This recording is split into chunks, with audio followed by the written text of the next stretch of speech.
All right, folks, welcome back to the show.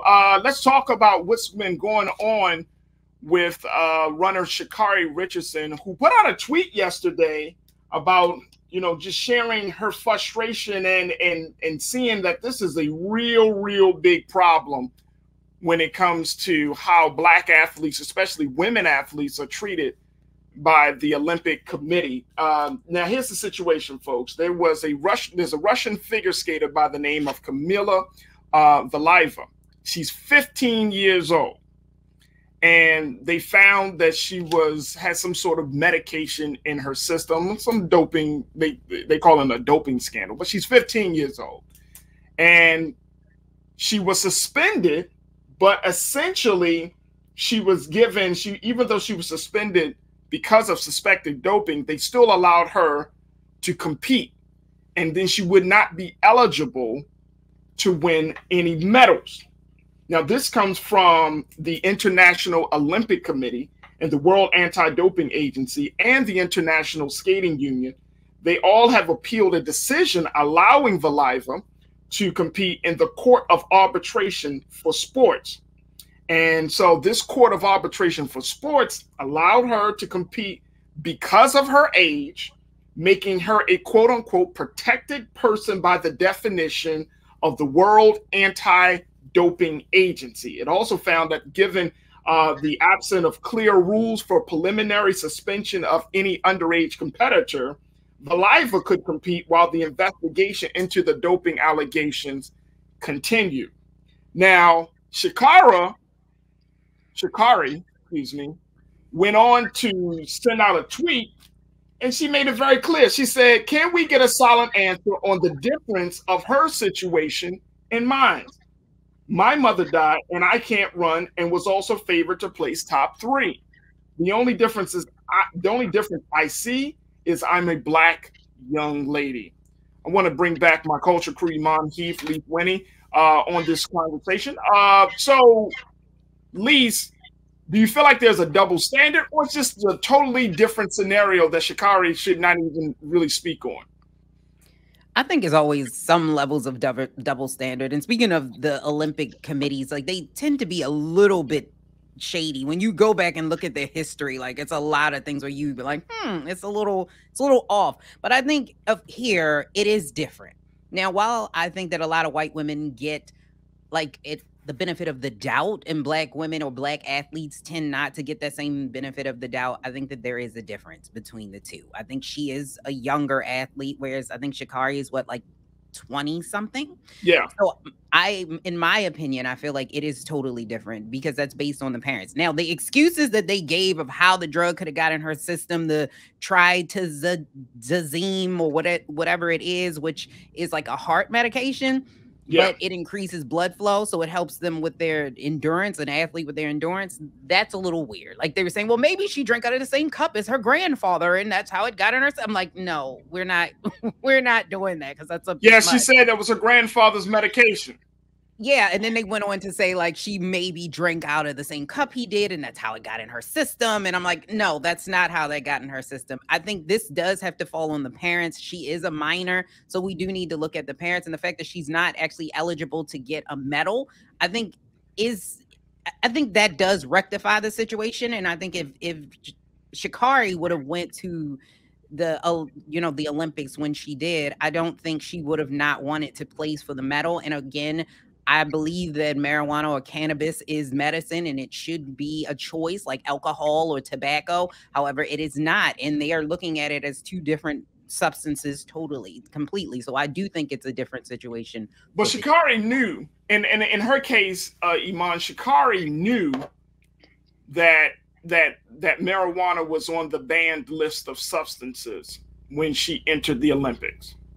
And I think that's what makes the difference in this story, the fact that she willingly smoked marijuana.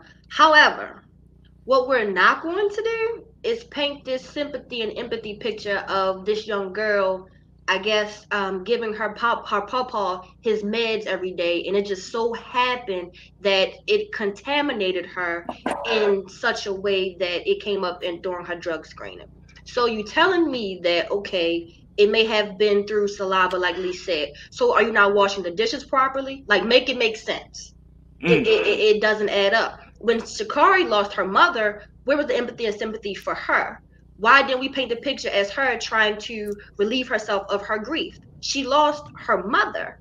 But this young lady, to me, it looks as if we're painting this. She's being painted this innocent picture that she was just trying to help her grandfather, and it just so happened to enter our system some kind of way. I won't say I don't believe it. However, more details are needed. Even in the article, it stated that she didn't give a clear story as to what happened. She just simply stated what could have happened. She didn't say I slipped and fell on a needle and it got in me. She simply said how she's associated with the it starts with a Z. I cannot pronounce it, so I'm not going to try. Say it again. No, I'm listening. Go ahead. She didn't give a scenario as to what happened. I had a bowl of Cheerios and his pill was in it and I ate it by mistake. It was simply it was a contaminated source and I just happened to get affected, but never told how at all. Yeah, I mean, and that's the hard part about, first thing, the whole fact that she is a quote unquote protected person, I think needs to be a part of this conversation, Lise, because you're 15 years old and you're in a situation like this, but there are rules. Whereas Sha'Carri she's an adult, right? And so certain things don't apply. But I'm kind of going back and forth within myself to say, okay, if she is, I mean, she definitely, we know that Black women are biased against, or have been discriminated against rather, for many years. So I'm not moved that, but then I'm thinking to myself, but Sha'Carri,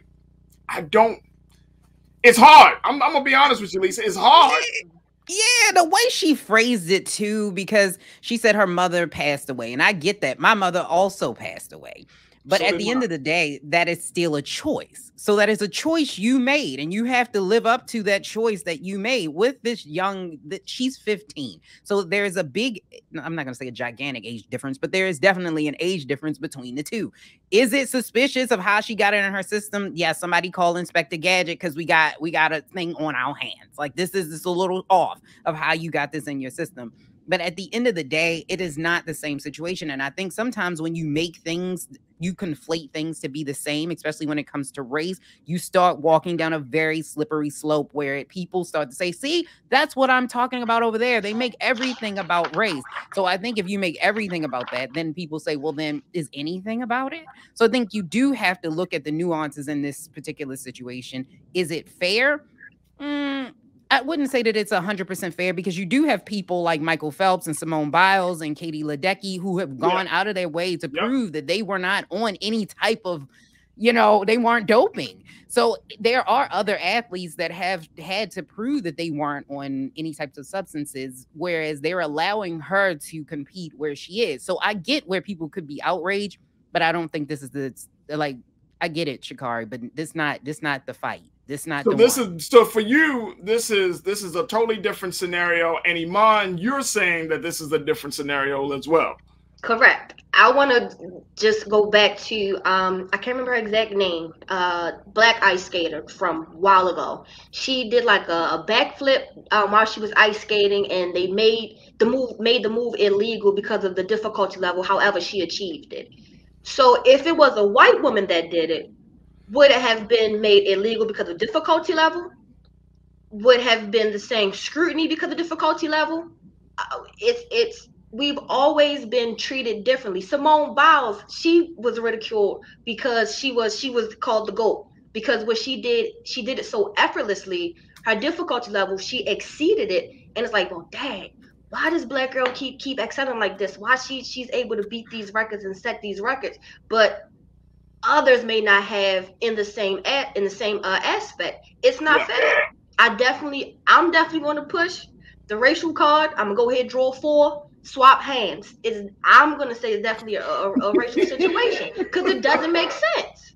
But here's the other part of the conversation that I think we need to bring in: the fact that there is still this belief that black athletes can operate and do the same thing that white athletes or their white counterparts can do.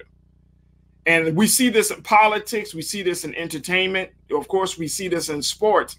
And part of me is like, when are we going to get the message? We can't operate the same way.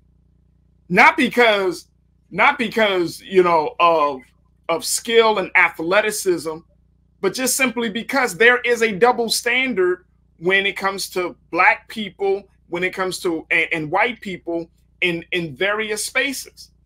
So that's the frustrating part about this for me. It's like, okay, Sha'Carri, I hear you, but once again, you're a young black woman that's in this spotlight. You have to operate differently. And I know it's unrealistic in some cases for us to expect people to quote unquote be perfect. It is unfair. Completely. But guess what? Completely. That's what it is. She can over there in Russia, she can hit the blunt if her mother dies. But over here, as a black African American woman, I can't be relieved of my grief. And to piggyback off of our double standard, that's Farajii, you hit the nail on the head. That's exactly how it is in any field. When it comes to at work, office jobs, black women and black men have to work, be 10 times better, come to work on time way more frequently. We get the same offenses, but it'll never be the same exact consequence. And that's how it is when it comes to anything outside, even outside of athletics. We have to prove that we are 1,000 times better. Our credentials have to be, the list has to be even longer. Our hunger to want to fight, and again, we talked about this last episode, to show that we want to fight. It's not fair. We tired. I'm tired. I agree. At least you say you agree, but I'm hearing some feedback. I agree with you. Yeah, I agree with you, but I think that what we do have to understand that sometimes this ain't the fight. This is not it. And I think sometimes this is why we get stuck, because we start picking fights, places where it's not supposed to be. This is not it. Like, this is not the same. Again, I agree there's double standards in everything. Unfortunately, especially, it doesn't matter where you are in the world. Black people always have to do 10 times more. But what we're not going to do is say that this is the same situation. Sha'Carri made a choice. And that's another thing. I think a lot of times people have a really issue with accountability. You've got to take accountability for that. This girl is a minor. At this point, you have to blame her parents for that, because she is, in fact, a minor. Now, she won't even get a medal. She will just, at this point, compete. So I guess they're just trying to appease. They're trying to appease her at this point, which again shows you that she's white. Excuse me, that she's white. So you know that white people are going to get that benefit of the doubt. But in this particular situation, I don't think that this is the fight we want. We don't want this fight, because this is not. Lise, let me ask you this, Lise. If she was 18, 3 years from now, would it make a difference? Let's say she's in 10th grade now, then she's a senior, graduates 3 years later. Would it make a difference?